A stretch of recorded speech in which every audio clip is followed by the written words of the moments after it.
Parts of leaf. ठीक है, एक लीफ में कौन कौन सी रचना पाई जाती है? जैसे कि हमने बताया था, ठीक है, कि पत्ती जो है, लीफ जो है, क्या है बाबू? तब पौधों के शाखाओं पर उपस्थित एक ऐसी रचना है जो प्रकाश संश्लेषण के द्वारा भोजन का निर्माण करती है ना।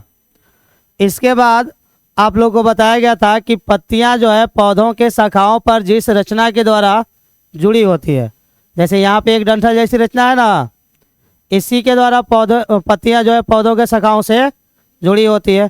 तो इस भाग को हम लोग क्या कहते हैं बाबू? पेटियोल यानी पर्णवृंत कहते हैं। क्या कहते हैं बाबू? पर्णवृंत। ठीक है, पर्णवृंत मतलब एक ऐसी रचना जिसकी सहायता से पत्तियां पौधों के शाखाओं से क्या होती है? जुड़ी होती है। ठीक है, उसके बाद आता है पत्तियों का संपूर्ण चौड़ा भाग, जिसको हम लोग लीफ ब्लेड कहते हैं। पत्तियों के संपूर्ण भाग को, जो चौड़ा भाग होता है, उसको क्या कहते हैं बाबू?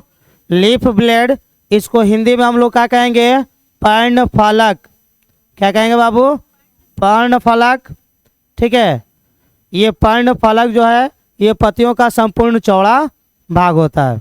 ठीक है, इसके बाद हम आप लोगों को बताए थे कि पत्तियों का ये जो किनारे वाला चौड़ा भाग होता है इसको बेस कहते हैं। क्या कहते हैं बाबू? Leaf base. यानी पत्तियों का जो चौड़ा आधारीय भाग होता है ये, इसके अंतिम सिरे को हम लोग टिप भी कहते हैं और इसको एपेक्स भी कहते हैं। ठीक है, टिप या एपेक्स यानी सबसे किनारा वाला हिस्सा, पतला किनारा वाला भाग। इसके बाद आप लोगों को बताया गया था कि पत्तियों के मध्य में एक मोटा धागेनुमा रचना पाया जाता है ना, जिसको मिड रिब कहते हैं। क्या कहते हैं बाबू? मिड रिब, मध्य सिरा। क्या कहेंगे? मध्य सिरा कहेंगे। ठीक है, अब क्या होता है बाबू कि इस मध्य सिरा से कुछ अन्य सिराएं निकली होती है, कुछ शाखाएं निकली होती है ना। इन शाखाओं को देखो, यहाँ पे क्या लिखा है बाबू? भेन लिखा है। क्या लिखा है? भेन। जो शाखाएं यहाँ से निकलती है, मध्य सिरा से जो ब्रांच निकलता है, उस ब्रांच को क्या कहते हैं? भेन कहते हैं, सिरा कहते हैं। सिराएं जो है अंततः शाखाओं में विभक्त हो जाती है।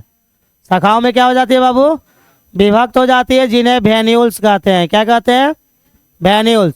तो एक बात याद रखिएगा कि ये मिड रिब, ठीक है, वेन्स और वेन्यूल्स आपस में मिलकर जो रचना बनाते हैं ना, उसको सिरा विन्यास कहते हैं।